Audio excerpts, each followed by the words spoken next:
following is a production of DallasCowboys.com and the Dallas Cowboys Football Club. How about them Cowboys?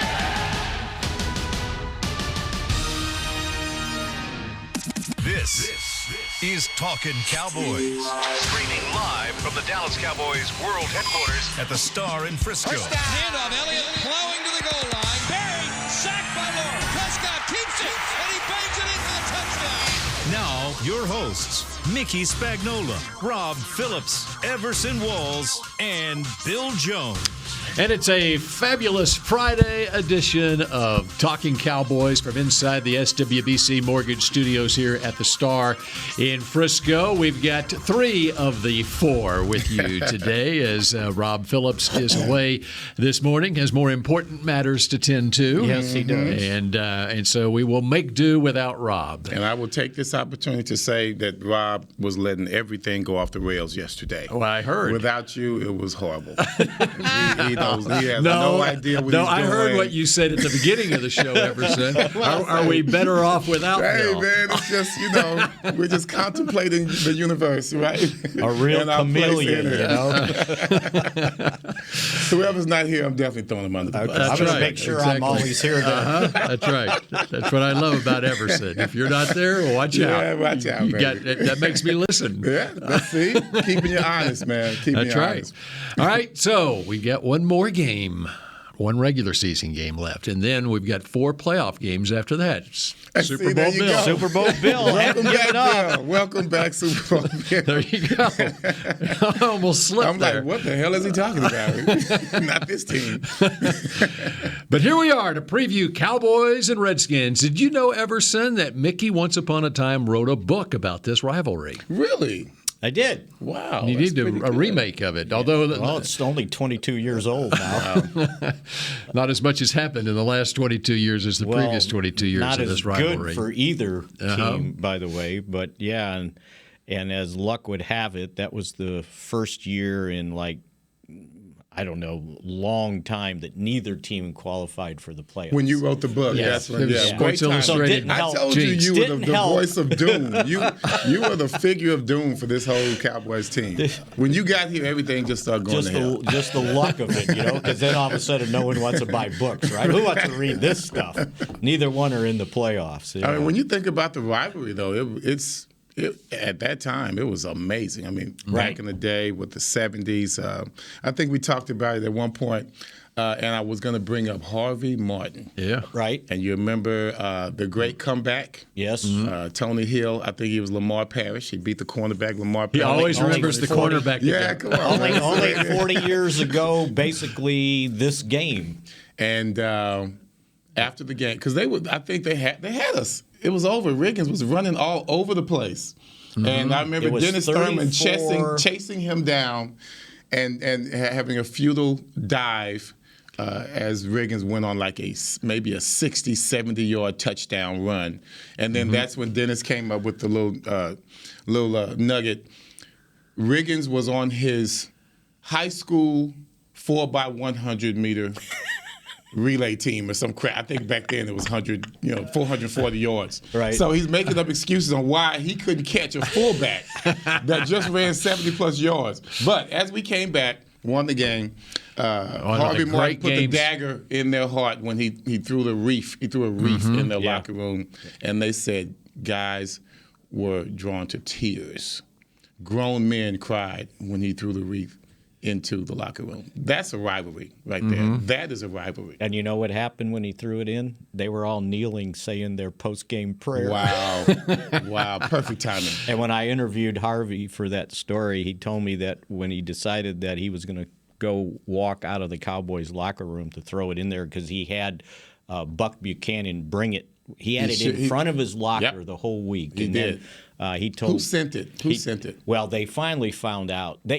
Harvey was convinced that it was the Redskins, right? Well, they finally did some investigative reporting of the Washington Post, and they found out it was a Cowboy fan that was living with an address that was where the Redskins practice facility was, and he was trying to fire up his team. Really? Good job. Yeah, how about that? Good job. So Harvey left it in front of his locker the whole week, and then somebody said, "Why don't you bring that with you to the game?" And so he told Buck Buchanan when they got the equipment, bring it, put it in the locker room, and so he got it, and then he goes. Somebody said, "You ought to throw it in his locker." Yeah, I'm going to go throw it in their locker room. He didn't know where the visiting locker room was. He has to ask for directions at Texas Stadium. He's in his uniform, yes. right? Yeah. Helmet, everything. And there's a great black and white picture. As a matter of fact, it's going to be, the story will be in the Game Day magazine on Sunday. For the game because it's 40 years since that game. Nice. Yeah. And it's the symmetry, right? They finished that season against the Redskins, and they're going to finish this season against the Redskins. They had to beat the Redskins that year to get in the playoffs, and to have an opportunity this year, as it turns out, they got to beat the Redskins. Deja vu. How about Mick, that? What's up? This is crazy, man. And I thought this was just going to be another boring Cowboys Redskins game. And let me tell you, because Jerry finished not in the middle of his interview just now on the Fan, they asked him how important this game was, and he said, "Winning this game is very, very, very important to me and this team." Mm-hmm. And this coaching staff. That's what he was going to. He didn't mean the team, he meant the coaching staff. Yeah. So let's not think that they're going in with this with any kind of cavalier attitude that, it's just another game, Well, they better not have that attitude. It's just nice to go down the memory lane, think about Harvey Martin. I just looked up on Wikipedia, and John Riggins apparently was the Class B, a two-time 100-dash champion. 100 Class B. dash. Not 100 dash. 100. Yes. Well, that's because he was. It's probably 100-yard dash. That's what it was. 100-yard dash champion at Centralia High School in Kansas. In Kansas. That's why it was a dash, because it was Kansas. No, it was a dash because it was like 1950. Says the Missouri guy. That's why it was a dash. It was the state of Kansas. That's right. So it might have been 99 Dennis yards. Thurman would look that up. Right. Well, I don't think he looked it up on Wikipedia. But no, he didn't. He found it out because I don't know how he did it. But those are great trips down. You know what I remember from that game? 1979. Okay. I was in college at the time, and I sprained my ankle after Tony Hill caught that touchdown pass. You lying? Jumping up and down? I sprained my ankle. I lived at the house behind our frat house, SIGEP at Oklahoma, and I went running outside when Tony Hill caught that touchdown pass. I went running outside and jumping up and down and sprained my ankle. So that lets us know that you were never an athlete. Right? That lets us know, right, Spade? No, I had a problem when basketball. Never an athlete. Hey, at MacArthur High School in Irving, I'll have you know, Mr. Burtner Ram. Yes, sir. I used to sprain my ankles all the time playing basketball. I think we read about that. And speaking of Riggins, and the key play in that entire game was the Cowboys needed to get the ball back one more time, and the Redskins had a 3rd and 1. And they handed off to Riggins, and Larry Cole dropped him for like a 3 or 4 yard loss to force him to punt. Larry Cole was always that go-to guy. How old was Larry Cole in 1979? Well, that would have been at the end of his career, probably. I got to look. Well, that was that the same year that he took it back. God, there was one year he would always do a strip sack. Oh, he had a bunch of them in his career. But I think his last one was that year. I think did he have one that year? That part I don't may have remember. had one in that game, if I'm not mistaken. But you know what? This is wild because you would have thought, Larry Cole he played in the 60s for the Cowboys. Okay, he was drafted in 1968, as it turned. Well, so he was only 33 years old. Yeah. But I thought of him as being like a 38-year-old in 1979. He just ran like it. That's all. Yeah, we saw him run plenty of times. He came into the ran league like a 40-year-old. See, if I remember what happened that year, because they too tall. That was his year of boxing. Yes. And so they got. Some Cowboy fans have no idea what the heck we're talking about. They made the trade. And then there are others that are loving it. That's right. And then I think they made the trade for John Dutton, and then ended up playing Came from Baltimore outside, Colts. and Baltimore Cole had Colts. to play inside as the season went along. And John ended up being my defensive tackle along with. Yeah. Oh, that's with right. Randy Yeah. White. Yeah. John was a great guy. Is a great guy.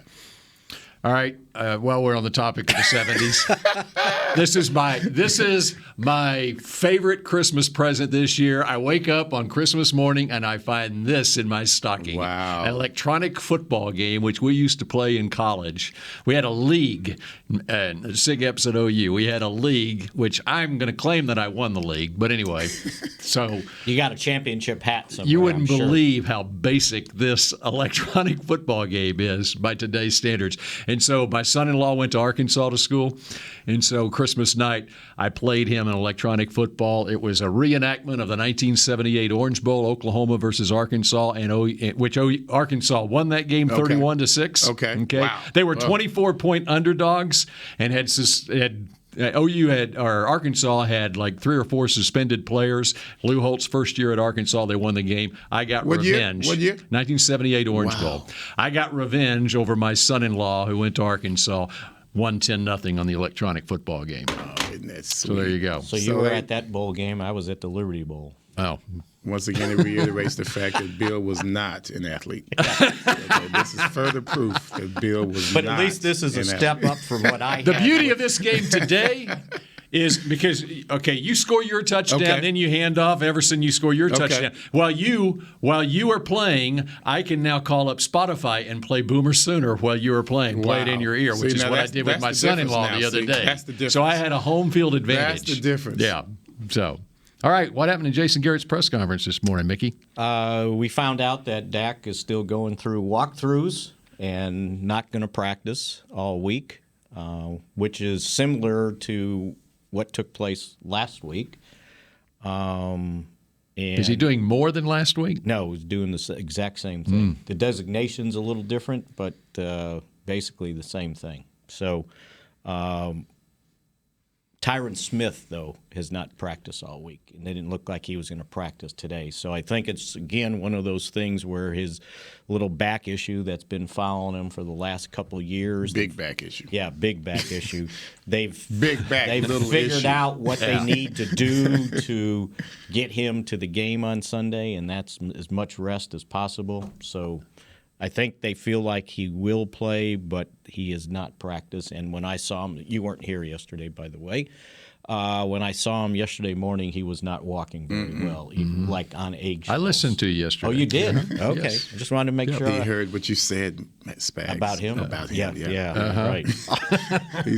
He's smiling, but he's not happy. So, yeah, that's somewhat concerning. It is. If Dak is not, 100%, and then your left tackle is not 100% on the blind side. We've been through that before. Yeah. Yeah. All right, here's my concern on Dak. And it was Byron Bell, by the way, yesterday. Right. Yes, I was yelling at the podcast when you were saying. I know. I could just see Bill at home. No, I was driving down the road. Mickey, it's Byron Bell. It's not Cam Fleming. He wasn't on the team yet, Mickey. Oh man. He wasn't there yet to slip up. Now I lost my train of thought. With Dak. With Dak. Here's my concern on Dak. Okay. What I wonder, so he's not doing anything out on the practice field. You're saying just the walkthrough. Right, which doesn't entail a heck of a lot of throwing, by the way. What I would like to know, and maybe the cornerback here can tell me, what would be the benefit maybe of having Dak like shadow Cooper Rush during the regular workout? Where he does. Okay, all right. So, but that's in the regular workout. But it's not practice. No. But I just mentally, I want him. That's what I was getting at. Mentally, I want him right next to Cooper Rush, going through everything, the progressions and everything. One of my concerns in the Eagles game, and I think you were touching on it. We were headed that way. Go ahead. Yesterday was he didn't seem like he was going through his progressions. He was, and maybe it was because he wanted to avoid getting hit, the sack or whatever. It was almost as if he had decided pre-snap where he was going with the ball on certain plays. It's not only that. We talked about his discomfort in the pocket. He just didn't look like he was aware of what was going on. He looked uncomfortable the entire time. That's with Tyron Smith over on your left side. So I could imagine what he's going to be feeling in this game. I was a little bit disappointed because there were times when you could tell it wasn't physical. This was all mental, and that concerned me. When you're a quarterback that's been through everything he's been through. He hadn't missed a game. He's been through playoff runs, streaks that just blew our minds. And then all of a sudden, he seemed to regress. And that gives me a pause, because at this age and with this much experience, I would think he wouldn't need it. I would think you can go 3 practices, and the way these practices are these days, they don't really do much anyway. I would think that would be so little time that it would not affect his preparation and his comfort in the pocket and his comfort being the leader of this team, especially in a game that we had to have. Right. I was very disappointed in the fact that he wasn't more heads up. He wasn't that guy that took charge and said, look, guys, just get on my back again, and let's take this to the house. I did not see that at all. Matter of fact, I saw the opposite. I saw him as being one of the reasons that we did not win that game. I saw him as a person that when it was time to step up, he did not. And that's very unusual from what we've seen from Dak Prescott. And, maybe those reps mean something. I don't know. I'm just for surprised. A quarterback, but he didn't have problems throwing the football, in my opinion. Same here. And he didn't have problems throwing the football before when he was warming up in the pre warm up. And my understanding is, Jason's not out there at that point, but he gets a report on how he threw. Mm-hmm. And he said, yeah, he was throwing well. He looked good. So there was nothing wrong with the flight of the ball. No, he could zing it. The problem was, I think, just seeing the field and figuring out where he wanted to go with the ball. And as I think I said this yesterday, he just seemed like he was hurried up. Like he was in a hurry to throw the football. And let's face it, they were bringing pressure. And they were. And that's what everyone's going to do. They're going to bring pressure. They're going to jam our receivers. We talked about that way man and earlier. brought pressure. But that's what they expected. So right. Nothing new there. And they were open. There were times when they were open and he just flat out missed them. And let's just be real and open about it. Your receivers still dropping passes in the game. Right. That's nothing new. I think we've got more drop passes than anybody else in the NFL. And that certainly didn't help. That did not help at all, but and he's still strong enough to overcome that. And to his credit yesterday, when somebody brought up the drop passes, he said, well, part of that's on me. I could have put the ball on him a little bit better. Yeah, they wanted to be perfect. Yeah. And I tell you what Drew Pearson said, any pass to him is a great pass. Okay, that's just it. That's old school thinking. And I know he's taking up for his receivers. You know, he's trying to be that guy, but we are that team to where when it's time to make a play, those dropped passes are kind of an indicator of pretty much how our offense goes. Much potential, but then we drop the ball. And if you look back at 2017 when they were having trouble with the wide receiver position, even early in 2018 when, it was like, yeah, well, I've got to have better reads. I got to read faster. And one day after he got done, I said, boy, you must have stab marks all over you. And he goes, what do you mean? He goes, falling on your sword because nobody's open. Come on. Nobody's open. And that you could see in the Eagles game at times. And I got a smile at least out of course. Of course. Well, we know what it's about. Most quarterbacks do that. Most leaders do that. Right? Yeah. There you go. Most leaders do that. It's on me. It's on me. Mm. The plays in particular that I mentioned earlier in the week, the 3rd and 4 play where it looked like Cobb came free underneath on a shallow cross where they crisscrossed with Zeke and he went to gallop down. That was one of those where it's 3rd and 4. I don't think that's the time to take the shot to the end zone. Right. I think you try to get the first down there. And then the one offensive snap the Cowboys had in the red zone in that game, okay? And by the way, this was the first time in 16 years that a Cowboys team has not scored a touchdown and had as few as one offensive snap in the red zone. It was Quincy Carter now, who figured against that out? Tampa Bay in 2003, then, 16 years ago, a 16-0 loss against a pretty good Tampa Bay defense. Now tell me you didn't go back through all that. I went back. I did the research on it. I had to find out. So and there were no offensive plays from the red zone in that game. There have been games where they haven't run a snap from the red zone, but they've scored a touchdown, meaning they've scored a touchdown from 20 yards or beyond, whatever. So what moon were we in then? Come on. So that one play from the 19-yard line, which Dak was sacked on that play, he looked right for Blake Jarwin, and it looked like on the left side that both Cooper and Gallup were open on the And website. see, unless it's an initial read, right, an immediate read, right, you don't have time for all that because the pressure's coming. Right. I mean, it'd be great for us to sit back and say, "Hey, hold it one more time," because the play was designed to go right. I would imagine. Yeah, I would imagine. Was that before the field goal then? That was before. That was the last possession. The last possession. So, and what happened on ended that? Up at the 23. Right. Yeah. Okay. And because he was sacked, that put him out of the red zone. And then on the next play was that he went to the left side where Cooper was. It was interesting because before that play, the second down play is on the coach's film. It picks up with Zeke telling Cooper something. I assume telling him what the play is, whatever, as he got back to the line of scrimmage because the clock's running here. Yep. And Zeke gets back in position in the backfield alongside Dak. And then Cooper ran a flag route to the corner of the end zone, and the pass was horribly errant. And obviously, there was a miscommunication there, And so they weren't on the same page. And then Cooper came off the field, was not on the field for the last play where they went 12 personnel. No Cobb. Right. Neither one was on. Cobb. Right. Well, on that third down play, I wrote nobody was open, so I don't know. Right. And there was, but it looked like Dak could have squeezed it in, maybe. No.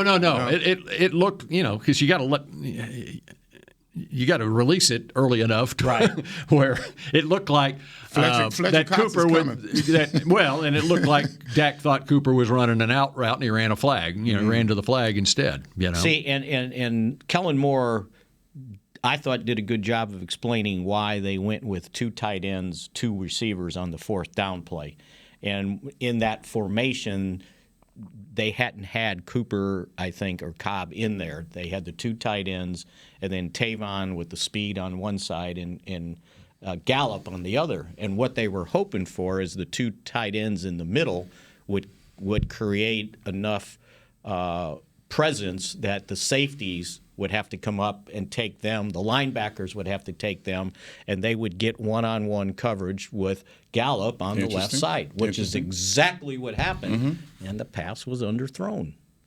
All right, we got to take a break. We're past due for a break. But you were going so well, I knew you didn't want to take one. We're going to take a look at these Redskins when we come back in just a moment. Essilor is a proud sponsor of the Dallas Cowboys, helping fans see more and do more with our best vision solutions. Our lens technologies reveal a world more beautiful than you can imagine. For a limited time, get the Essilor Next Gen offer. When you buy the latest generation of Transitions lenses with select Essilor lenses, you can choose a second pair of clear lenses for free with qualifying frame purchases. Restrictions apply. Find a participating eye care professional by visiting EssilorUSA.com. Essilor. See more, do more. Ready? Okay. Give me an S. S. Give me an O. O. Give me an S. S. Give me an O. O. What's that spell? So. Are we gonna win? Not if we play like we cheered. Just okay is not okay. Whether it's cheerleaders or your wireless network, AT&T is America's best wireless network. Best network based on GWS One score September 2019.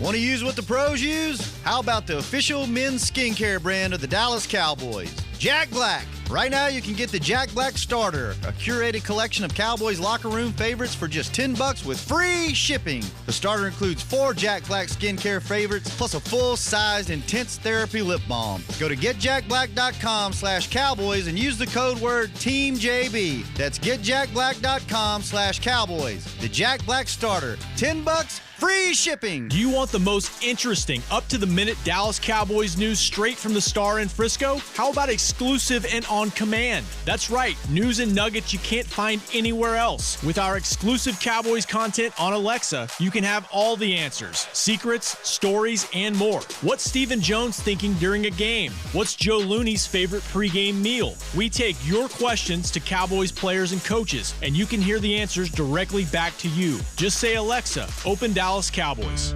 I'm Jay Novacek, former tight end for the Dallas Cowboys. Back in the day, I was the guy who always got the tough yards, and that's why I run with John Deere today. In fact, I have a John Deere 3025E tractor that can handle any yard work I need to do, even the tough yards way out back. So if you have 1 acre or 1,000, John Deere has the equipment that's just right for you. Visit a John Deere dealer today and run with us. We are the official tractor provider of your Dallas Cowboys.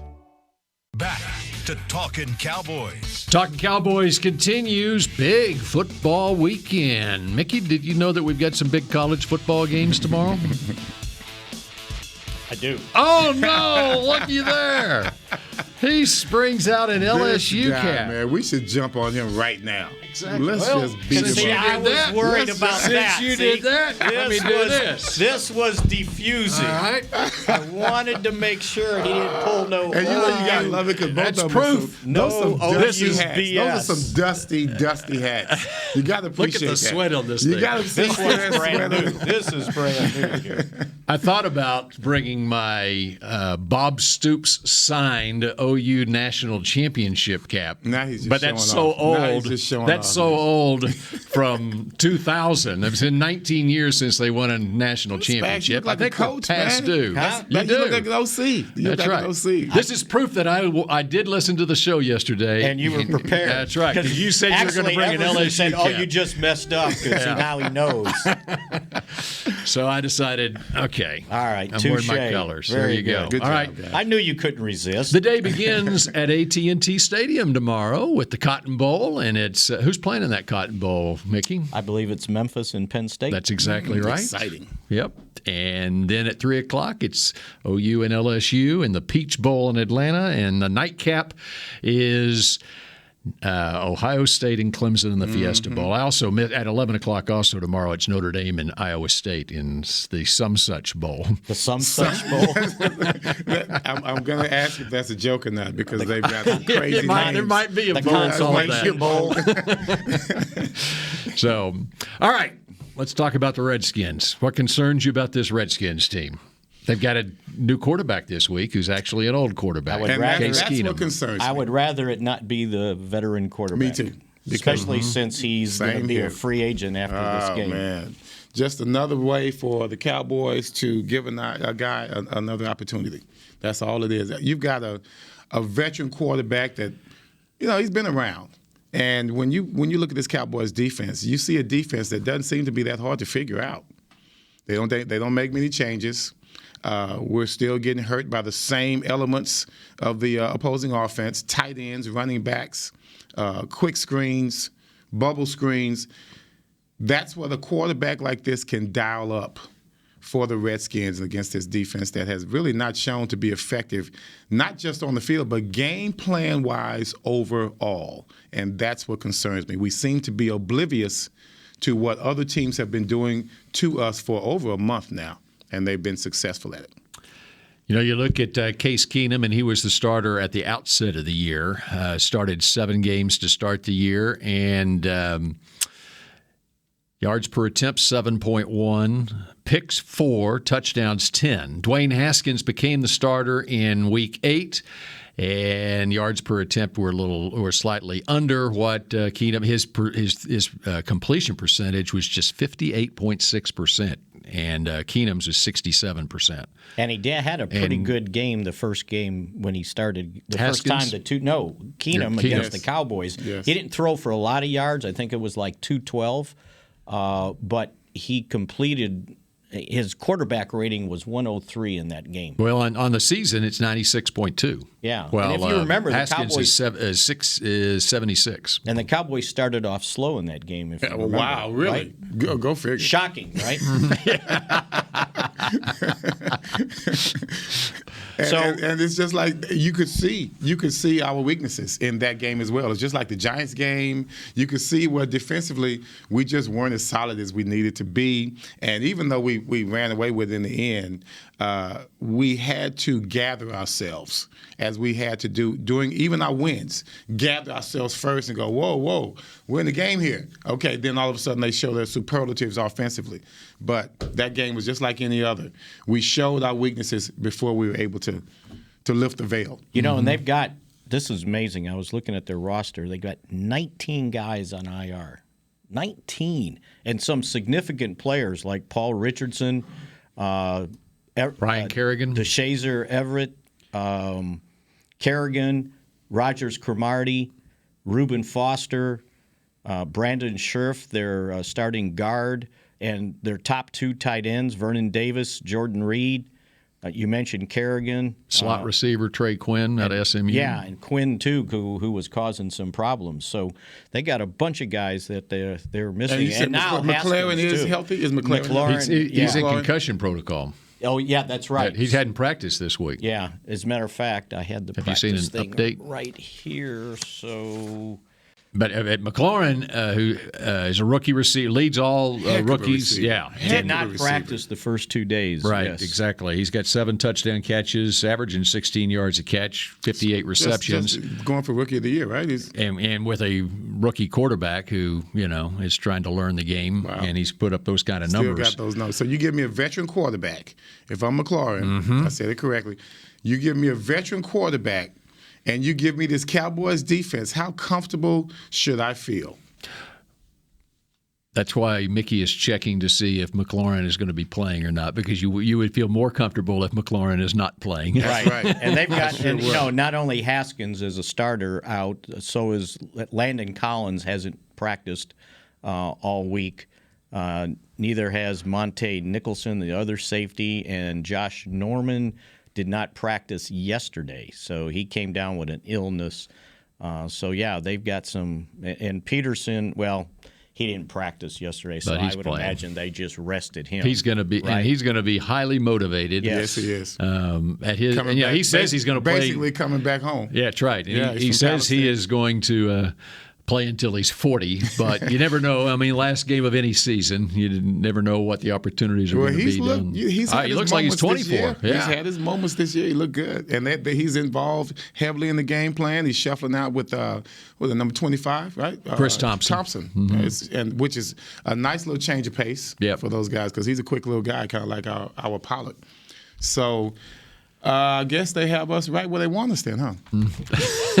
And if you remember, Peterson got off to a good start that first time, and then they kind of clamped down on him. Yeah, he didn't do much against the Cowboys, statistically. At one point, it was just like the Cowboys and Zeke Elliott. We went ahead, and they didn't have time to keep up the running game. It's like their first possession, they went down and scored, and then the Cowboys scored, and scored again. Scored. Yeah, and then they kicked a field goal, and Cowboys scored again, and then they scored a touchdown at the end to make it look like it was close, but it really wasn't. And so I think we're all in agreement. The Redskins have a better shot with Keenum at quarterback. Yes. And heaven forbid they put Colt McCoy in. Yeah, right. we are dead meat if Colt McCoy gets in the game. And now, by the way, Bill Callahan's the head coach. Well, and that's the other thing, which is another interesting subplot on this. Would you like to explain that, Mickey? Well, he used to be here as the Cowboys offensive line coach / offensive coordinator, and I don't think he was happy when they then demoted him to just offensive line coach, and then he left after that to go to the Redskins. So who was quarterbacking then for the Cowboys? Cowboys. So that would have been Tony Romo's years. Yeah, they had but that was their kind of 8-8 seasons before they busted through the next year. And Linehan was brilliant. And then he wasn't. Initially, yeah. It was a roller coaster. It's kind of like the Cowboys. It's win the division. Yeah. It's like 2016. The head coach was coach of the year, and the GM was executive of the year. And they went 13-3 with a rookie quarterback, and then everybody got dumb.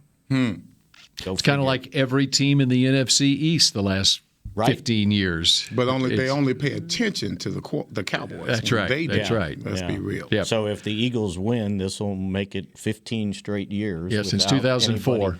2003-04 was the last time anybody's repeated in the NFC East. Well, Cowboys. Isn't that amazing? Cowboys ready for a setup. Yeah, right? Yep. That's right. It's got to end sometime. We should have known it right before the start of the season. That's why I predicted the Cowboys were going to win this thing, because it's got to end at some point. And I will predict it again next year, because it's got to end at some point. So you don't think the Giants got it in them? We were just talking. I mean, we could be going through the same thing again this offseason. That's still kind of, I don't know if it makes me tired. You know, it makes me tired that we might go through this same thing again, same situation. Let's say we win, Philly loses. We talked about this, I think, earlier in the week. Cowboys get the first wild card at home. We win.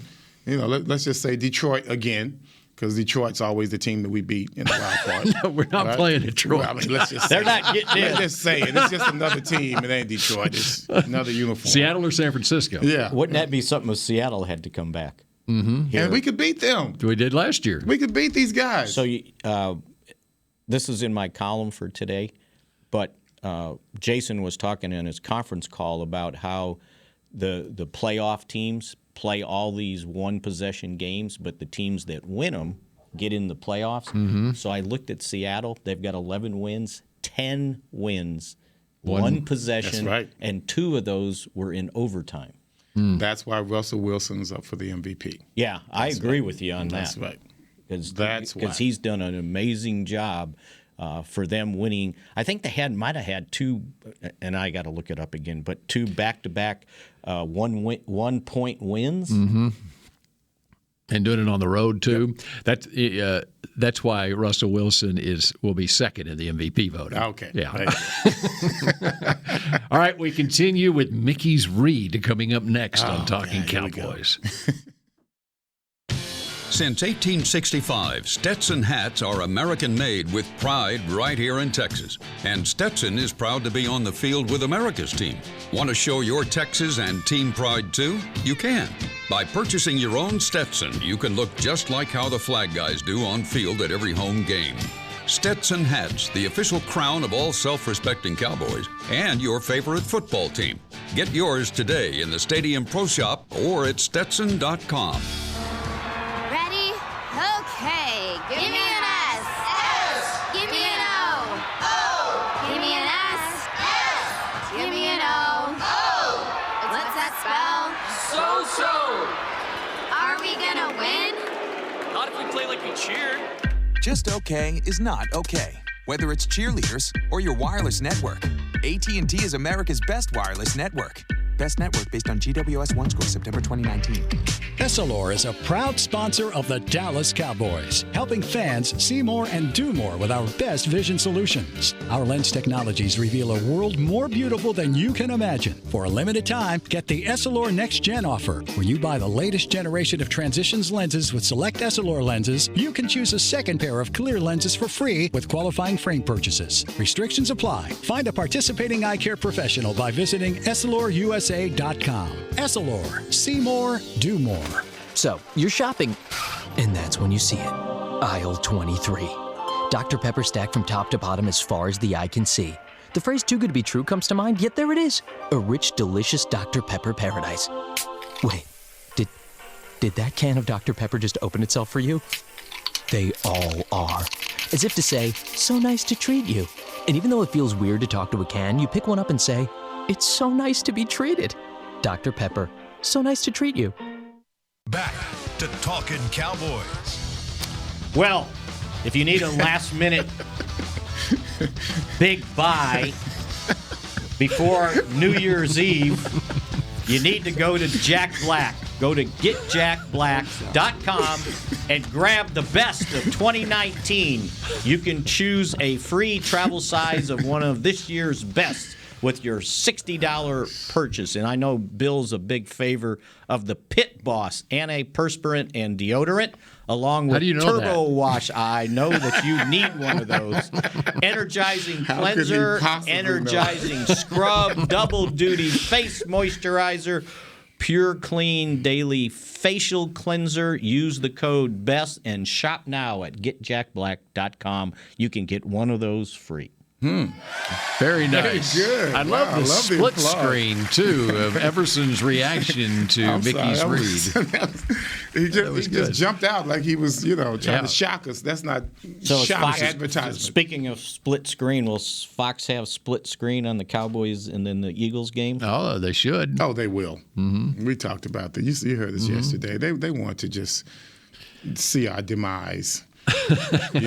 That's why they gave us. Yeah, there's nothing they gave about us Cowboy Buck and fans. Aikman. Yeah, we changed the game. No, Troy didn't want to have to travel. Yeah, Troy's they calling the changed the time shots. to both games. You said Yes, right. Yes. Well, come on, guys. It's a setup. Right. It's a setup. Well, it could have been both at noon, same thing, but they wanted national audience. Yes, But which team's in the driver's seat? Well, the Eagles. The Eagles are in the driver's seat, we so got- you would think I that the know. number one crew would go do the Eagles game, That's why right? I'm saying. But guess what? Aikman But said, there's only- I don't want to travel That's during right. the holidays. What's the game of the week? Has to be us, right? Is it us? If it's That's that what they've crew, decided, that's yep. kind of what That's it right. is. We're the game of the week. Yeah. Come on, guys. Oh, it's the Cowboys. Come on. We are like any other, we are like no other team. When you talk about our failures, they're blown up more than any other team. Doesn't matter whether it's win or lose. Yes, It's where we the- talk. I mean, they will. We don't even talk about the fact that the Seahawks lost a home game to Arizona when they are fighting for their lives. And in the playoffs. previous week, San Francisco lost a home game to Atlanta. Come on, Atlanta. Come on, guys. No one even talked about that because the Cowboys at that time, well, at every week, we're always the story. No matter what. We got to see Stephen A. with his cowboy hat on, acting like some clown. and then all of a sudden, you've got this back and forth. Everybody's counterpoint. Cowboys, no Cowboys. I don't care what couple you're looking at on cable. It's all about us. No one's talking about it. Potential MVP lost a home game to the Arizona Cardinals. No one even talks about that. To me, that just lets you know where we are. So, is there only 2 games in that 3 o'clock, 3:25 slot? It seems like Is everybody else? far as I thought all the concerned, other games were Here's scheduled. your America's schedule concerned, for yes. Sunday, 3:25 Steelers-Raven, and it's double headers on both CBS and Fox this week. And locally here in Dallas-Fort Worth, CBS 11 has the Titans and the Texans, but also on CBS, Steelers and Ravens, and Colts and Jaguars is at. Well, that's a big one at 3:25. Raiders, Broncos. Raiders, Broncos. That's another big one. Raiders still have an outside shot at Raiders playoffs. did, so do the Colts, right? And, I think the Colts They still need to win. Okay. They I need think the 2 Titans teams to and lose. the Colts and the Raiders are still in it. I dismissed them. I saw me the too. thing on the Raiders. I'm not mad at it. They need Fox- to win. They need 2 teams to lose and 4 other teams to win to get in. This Raiders. There's another big one that Fox has at 3:25, Cardinals-Rams. Now, they don't have a chance. But they have no choice. They can't play at noon. That's because true. That's true. They would be playing it. Yeah, too early in the day. Well, They can't- no o'clock one in would the morning. care. Yeah, All no right, one and would care. and then the biggies, of course, Eagles-Giants on Fox at 3:25, and Redskins-Cowboys at Is there 3:25. still a night game? So here's the beauty of it. Yes, and that's what I was about to get to. Here's the beauty of it. Cowboys beat the Redskins. Giants beat the Eagles, and then we get to watch Sunday Night Football, To see who the and that Cowboys is will a play. matchup between the 49ers and the Seahawks, and the winner gets home field advantage, wins the division, and the loser comes to loser Dallas. has to come to Dallas and play the eventual Super Bowl champions. Amazing. Crazy, man. We can't. We talked about. I don't even know if I want to go to the playoffs. I just don't. I'm so nervous. Are we the laughing stock of the playoffs? I mean, Not if they win. Hey, even if they win. Didn't Carolina? Okay, if they win twice. If we win, well, if they win twice, we got a whole other thing going. If they win twice, by that time, I'm going to be at the game. You know what I mean? Wherever they're going, I'll be there. You're on the bandwagon. I'm on the bandwagon. That's right. Didn't Carolina win it at 7-8-1 or something just a couple of years ago, right? Or were the Giants in mid-December in the last time when they won the Super Bowl? They were 7-7 in mid-December, and they won the Super Bowl. And they had to beat the Cowboys to win the division, which they did the last game of the year. Yeah. They got to 9-7. We were 13-3, right? Were we 13-3 that year? No, the 8-8 year. That was the 8-8 year. Okay. Yeah. And they beat them. The winner was going to win the East, go to the playoffs. The other team was home. And they beat the Cowboys and went through the wild card and won and went all the way to the Super Bowl and won. So you're saying the Cowboys could have won the Super Bowl that year? Is that what you're saying? I don't know. You're telling me there's a chance. Oh, yeah. There always is a chance. By the way, latest from the Redskins practice field, no Landon Collins, no Josh Norman, no Fabian Moreau, no Terry McLaurin, and no Troy Apke. Set up. the secondary is going to be depleted, says reporter Kareem Copeland on Twitter. Set up. Yeah, you sound like the Eagles now. Set up. Yeah, Dak's not practicing. They're just trying to set us up. All right, we got a crew waiting to come in here, so we're all picking. I'm not picking the Cowboys this year. Flipping the script, baby. Okay, yes, they're going to beat the Redskins. Okay. I'm flipping the script. I've got no score, but And they're going to beat you them. know what I got? I forgot my Super Bowl cap. That's okay. I'll wear that on We know Monday. where they're going. We know All right? where they're going. All right. Have a great weekend. And, I forgot to cue up Boomer Sooner. Oh, well. I guess I'll have to do that for the national championship game, Mickey. And the break is next. Perfect. This has been a production of DallasCowboys.com and the Dallas Cowboys Football Club. How about this, Cowboys? Yeah!